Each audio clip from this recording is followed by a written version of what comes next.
When I was a kid, we had a computer, which does not sound very profound, except this was the 70s and no one had computers. I've mentioned previously that my dad was an electrical engineer for the government, and he built things. And he built our first computer. First, he built a entertainment system that had Pong. Might have been from a kit, don't know.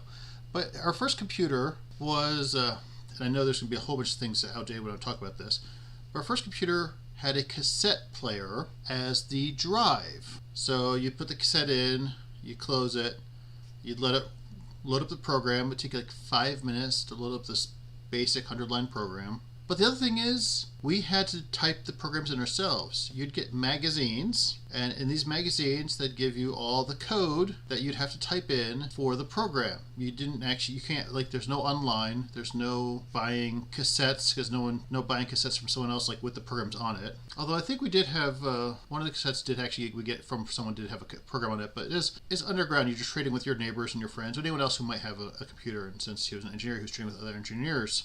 So he built our first computer, and it took, again, I said, in 5 minutes. The program that we played the most was Hunt the Wumpus, which is a text-based program in which you're trying to figure out in this virtual map, even though there's no actual visual map. So it's a basic adventure game, but you're just trying to find this creature in another room without him finding you.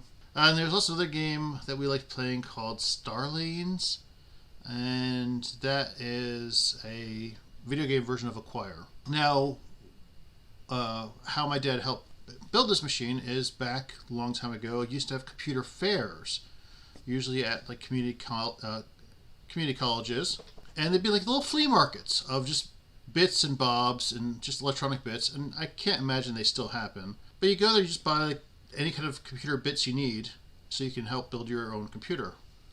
Eventually, we did get a drive for it, and it was a huge 8-inch drive or something like that is the save icon that people are used to seeing. It had an old black and white TV as the monitor. The on-off switch was around the back where the fan was, and once I accidentally, instead of hitting the on-off switch, put my finger in the fan. This thing was just hobbled together by bits.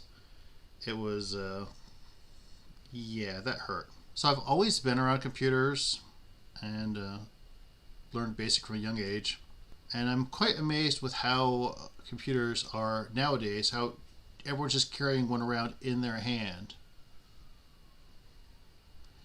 Anyway, that's thoughts from my childhood. Thanks.